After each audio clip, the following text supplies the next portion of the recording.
Hello hi friends, good morning. இன்றைக்கி பார்த்தீங்கன்னா Friday, மணி பாருங்கள் 5:40 ஆகுது. இப்போ வாங்க நம்ம என்ன சமைக்கலாம்னு சொல்லி பார்க்கலாம். இப்போ பார்த்தீங்கன்னா நான் வந்து இதில் ஒயிட் ரைஸ் போட்டு அரிசி வந்து நல்லா கொதித்து வேகிற ஸ்டேஜுக்கு வந்துச்சு. இதில் பாசிப்பருப்பு கொஞ்சம் வாஷ் பண்ணி வச்சுருக்கிறேன். அதில் கொஞ்சம் தண்ணியை ஊற்றி இப்போ பார்த்தீங்கன்னா முள்ளங்கி, சின்ன வெங்காயம், தக்காளி, 2 பச்சை மிளகாய் இதில் போட்டுக்கலாம். இன்றைக்கி வந்து பார்த்திங்கன்னா முள்ளங்கி சாம்பார் தான். முள்ளங்கி சாம்பார் குக்கர்லேயே வச்சிடலாம். ஏன்னா வந்து சட்டிலனா கொஞ்சம் வேக லேட் ஆகும், டைம் இருக்காது. அதனால் நம்ம இப்போ அது எல்லாத்தையுமே இப்போ வந்து எல்லாத்தையும் நம்ம போட்டாச்சு. முள்ளங்கி, தக்காளி, வெங்காயம், பச்சை மிளகாய் போட்டாச்சு. இப்போ கொஞ்சம் சாம்பார் தூள் போட்டுக்கலாம். கொஞ்சமாக சாம்பார் தூள் போட்டு அப்புறம் கொஞ்சம் பெருங்காயம் போட்டுக்கலாம். கொஞ்சம் பெருங்காயம், அப்புறம் கொஞ்சம் வந்து சீரகம் போட்டுக்கலாம். நம்ம எல்லாமே போட்டு அரைச்சிருந்தாலும் சாம்பாருக்கு மட்டும் எக்ஸ்ட்ரா சீரகம் சேர்க்குறப்போ சாம்பார் வந்து நல்லாயிருக்கும். கொஞ்சம் சீரகம் போட்டாச்சு. இப்போ கொஞ்சம் மஞ்சத்தூளும் போட்டுக்கலாம்.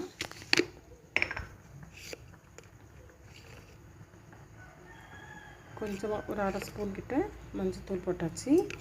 இப்போது கொஞ்சம் உப்பு போட்டுக்கலாம்.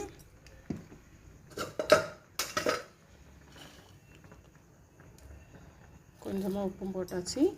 அப்புறம் பார்த்திங்கன்னா கொஞ்சம் புளி தண்ணி, சும்மா ஒரு கொட்டைப்பாக்களவு புளி தண்ணி கரைச்சி ஊற்றியாச்சு. இப்போ இது எல்லாமே நல்லா ஒரு 2-3 விசில் வரணும்.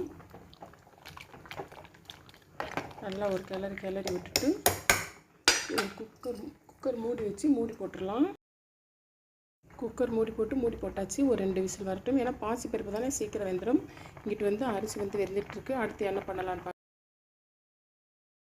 வந்து நல்லா வெந்துடுச்சு. இதை நம்ம வடிச்சிடலாம். வடித்து டைனிங் டேபிளில் தூக்கி வச்சிடலாம்.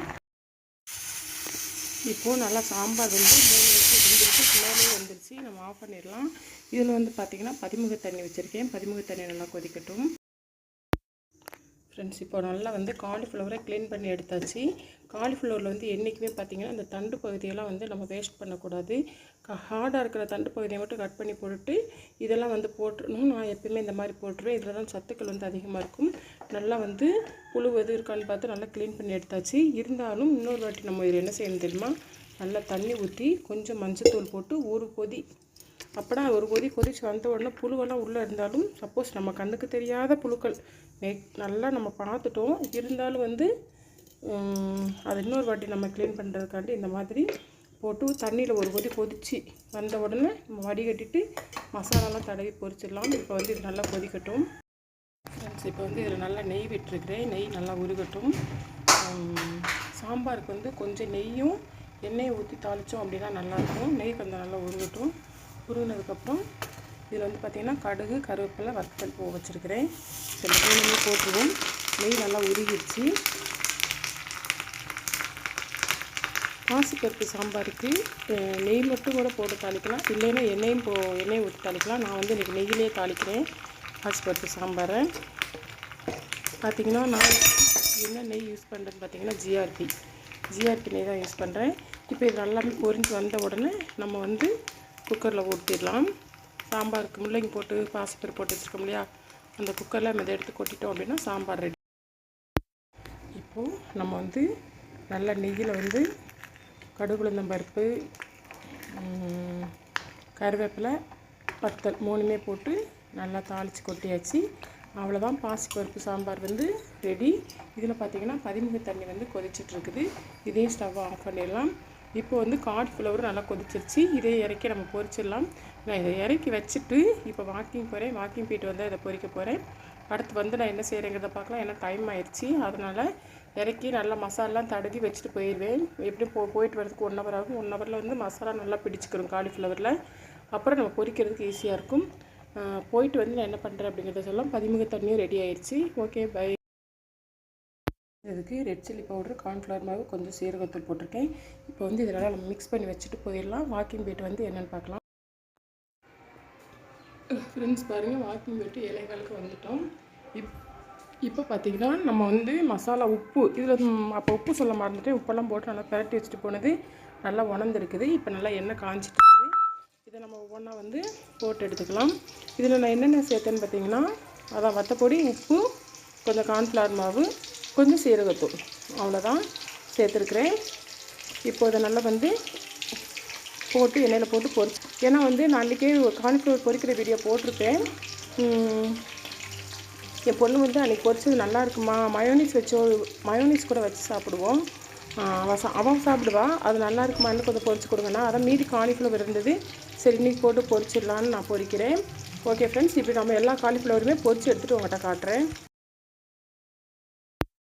இதில் பார்த்திங்கன்னா நம்ம காலிஃப்ளவர் பொரிச்சிட்ருக்குறோம். டைம் ஆச்சு இல்லையா, அதனால் வந்து நான் தோசை மாவு எடுத்து எல்லாம் தோசையை ஊற்ற ஆரம்பிச்சிட்டேன். ஏன்னா இன்றைக்கி என் பொண்ணு ஃப்ரைடே தலையை குளிச்சிருப்பா, தலையை குளித்தாலே அவளுக்கு நேரமே பத்தாது. அதனால் வந்து நம்மளே தோசை ஊற்றிடுவோன்ட்டு ஒரு 3 தோசை நம்ம ஊற்றி கொடுத்துலான்ட்டு ஊற்ற ஆரம்பித்தாச்சு. இப்போ அந்த காலிஃப்ளவரையும் பொரிச்சிட்டு அவருக்கு ஒரு 3 தோசையும் சுட்டுட்டு ஃபைனலாக நம்ம என்னங்கிறத பார்க்கலாம். ஃப்ரெண்ட்ஸ், என் பொண்ணுக்கு 2 தோசை வச்சாச்சு, சுட்டு வச்சாச்சு. இப்போ பார்த்தீங்கன்னா காலிஃப்ளவர் வந்து ஒரு பேஜ் எடுத்துகிட்டு இப்போ 2வது பேஜ் வந்து நான் எடுக்க போகிறேன். இது கூட பார்த்திங்கன்னா இந்த சட்டியில் கொஞ்சம் எண்ணெய் காய வச்சு இந்த அவிச்ச இட்லி வந்து ஒரு 4 இட்லி மிச்சமாயிடுச்சு. அது இட்லி உப்புமாவை செஞ்சு நம்ம சாப்பிட்டுக்கலாம். என்ன செய்கிறது, லேடிஸ் எல்லாமே இந்த மிச்சம் மீதி தான் சாப்பிட்றோம், ஆனாலும் வெயிட் போடுறோம்னு சொல்லிட்டு வீட்டில் இருந்து தின்னு வெயிட் போடுறான்னு சொல்லி நம்ம வீட்டுக்காரங்களாம் சொல்லுவாங்க. இது வேஸ்ட் ஆகக்கூடாதுன்னு நம்ம சாப்பிட்றோம், ஆனால் அவங்களுக்கு வந்து அதெல்லாம் தெரியாது, நம்ம செய்கிற தியாகலாம் தெரியாது, நம்ம வெயிட் போடுறது மட்டும் தான் தெரியும். ஓகே ஃப்ரெண்ட்ஸ், இப்போ வந்து நல்லா தேங்காய் வந்து நல்லா காஞ்சிருச்சு. இப்போ கொஞ்சம் கடுகு உளுந்து போட்டுக்கலாம். அதுலேயே வந்து கடுகு உளுந்து 2மே சேர்ந்துருக்கும். இப்போ கொஞ்சம் கடலைப்பருப்பு போட்டுக்கலாம். அது நல்லா பொரியட்டும். பொரிஞ்ச உடனே பார்த்திங்கன்னா பல்லாரி வெங்காயமும் ஒரு பச்சை மிளகாய், ஒரு 2 காஞ்ச மிளகாய், கொஞ்சம் கருவேப்பிலை வச்சுருக்கிறேன். நல்லா பொரிஞ்ச உடனே நம்ம இதையும் போட்டுக்கலாம். இப்போ நல்லா பொரிஞ்சிருச்சு. இப்போ இதையும் போட்டுக்கலாம். போட்டு இதை நல்லா லேசாக வதக்கி விட்டுக்கலாம். கொஞ்சம் நல்லா வந்து வதங்கட்டும். கொஞ்சம் உப்பு சேர்த்துக்கலாம். ஏன்னா வந்து நம்ம இட்லி வந்து உப்பு போட்டு தான் அரைச்சிருப்போம், இருந்தாலும் உப்புமா கலர்றப்போ இந்த வெங்காயத்துலலாம் உப்பு பிடிக்காது, அதனால் கொஞ்சமாக உப்பு சேர்த்துக்கலாம். உப்பு சேர்ந்து நல்லா ஒரு கிளறி விட்டுலாம். கொஞ்சம் வெங்காயம் பச்சை மிளகாலாம் கொஞ்சம் வேகட்டும். இது கூட இது வந்து பாருங்கள், நான் அங்கிட்டு பார்த்துக்கிறது இது லேசாக கருக்கிற மாதிரி ஆயிடுச்சு, ஆனால் நல்லா மொறுன்னு வந்திருக்கு. இப்போ இதையுமே நம்ம எடுத்துடலாம். இந்த காலிஃப்ளவரை எடுத்துகிட்டு அடுத்து ஒரு பேஜ் போட்டுக்கலாம். காலிஃப்ளவர் வந்து என் பொண்ணு வந்து ரொம்ப நல்லா சாப்பிடுவாள், ஆனால் அது சாம்பாராவோ பொரியலாவோ வச்சா சாப்பிட மாட்டாள். இந்த மாதிரி வந்து ரோஸ்ட்டு போட்டு கொடுத்தோம் அப்படின்னா மயோனிஸ் வச்சு சாஸ் வச்சு சாப்பிடுவாள். அதில் அவருக்கு என்ன டேஸ்ட்டுன்னு தெரியல. எத்தனை பேருக்கு அந்த மாதிரி சாப்பிட பிடிக்கும்னு தெரியல, தெரிஞ்சிருந்தால் கமெண்ட் பண்ணுங்கள். ஏன்னா எனக்கு வந்து பிடிக்கும், ஆனால் நான் சாப்பிட மாட்டேன், ஏன்னா வெயிட் போட்டுருவோம் அப்படிங்கிறதுக்காண்டி. அதே மாதிரி இந்த இட்லி வந்து நான் உதுத்து வந்து உப்புமா கிண்டுறேன். நீங்கள் வந்து மிக்ஸி இட்லி என்ன பண்ணுவீங்க? இது நம்ம மீதியானதில் என்னென்னமோ பண்ணலாங்க. உப்புமா பண்ணலாம், அதை வந்து இட்லி ஃப்ரை பண்ணலாம், நிறைய டிஷ்ஷஸ் இருக்குது. ஆனால் அதெல்லாம் கொஞ்சம் ஆயில் ஃபுட்டு. பாருங்கள், நம்ம வந்து அழகாக வந்து நான் வந்து வெங்காயத்தை வந்து நல்லா வேக விட மாட்டேன். எனக்கு அந்த கிரன்ச்சியாக கொஞ்சம் பல்ல கடிப்படுறப்போ கிரன்ச்சியாக இருந்தாலும் எனக்கு பிடிக்கும். இப்போ வந்து நம்மளோட இட்லி உப்புமாவும் வந்து பாருங்கள் நல்லா பொழுன்னு சூப்பராக ரெடி ஆயிடுச்சு.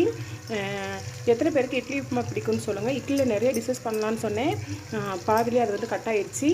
ஆனால் அதெல்லாம் ஆயில் ஃபுட்டுங்க. நம்ம இட்லியை ஃப்ரை பண்ணுறது, இட்லியை ரோஸ்ட் மாதிரி பண்ணி இது பண்ணுறது, அந்த மாதிரிலாம் ரொம்ப ஆயில் ஃபுட்டு. இது வந்து நம்ம உப்புமா தானே, அதனால் அவ்வளோவா எடுத்துக்காது. இப்போ பாருங்கள் 2 பேஜ் எடுத்தாச்சு. இப்போ வந்து 3ஆவதாக நான் போட்டுக்கிறேன். ஓகே, இதோட முடிஞ்சு போச்சு. இப்போ வாங்க ஃபைனலாக வந்து நம்ம வீடியோ பார்த்துக்கலாம். ஃப்ரெண்ட்ஸ், இப்போ மணி பாருங்கள், மணி வந்து பாருங்கள் 7:30 ஆயிடுச்சு. இன்றைக்கி ரொம்ப லேட் ஆகிடுச்சு. அது என்னென்னு தெரியல, ஃப்ரைடே ஆனால் லேட் ஆகிடுது. நம்ம இப்போ வந்து இவ்வளோ டிஷ்ஷஸ் வந்து நம்ம சமைச்சிருக்கிறோம். இந்த வீடியோ வந்து கரெக்டாக மார்னிங் 9 மணிக்கு நான் அப்லோட் பண்ணிடுவேன். அதே மாதிரி பிரேக்ஃபாஸ்ட் வீடியோவில் கீழே டிஸ்கிரிப்ஷன்லேயும் இந்த வீடியோ தருவேன். வேணுங்கிறவங்க, விருப்பப்படுறவங்க, ஆசைப்படுறவங்க, லைக் பண்ணுறவங்க போய் பார்த்துக்கோங்க. ஓகே ஃப்ரெண்ட்ஸ், அவ்வளோதான். இன்றைக்கி வந்து நம்ம 5:40 நம்ம ஸ்டார்ட் பண்ணோன்னு நினைக்கிறேன். சரியாக டைம் தெரியல, ஆனால் முடிக்கிறது 7:30 ஆயிடுச்சு. அதுலேயும் பார்த்தீங்கன்னா பாருங்கள், இன்னும் நான் வந்து காய்கறி கட் பண்ண இடம் கிச்சன்லாம் இன்னும் கூட்டவே இல்லை. இன்னும் வந்து காலிஃப்ளவரும் ஒரு பேஜ் வந்துட்டு இருக்குது. இருந்தாலும் டைம் இவ்வளோ ஆயிடுச்சு. ஓகே ஃப்ரெண்ட்ஸ், அவ்வளோதான். இந்த வீடியோ பிடிச்சிருந்தால் லைக் பண்ணுங்கள், ஷேர் பண்ணுங்கள், கமெண்ட் பண்ணுங்கள், மறக்காமல் சப்ஸ்கிரைப் பண்ணுங்கள். Okay, by.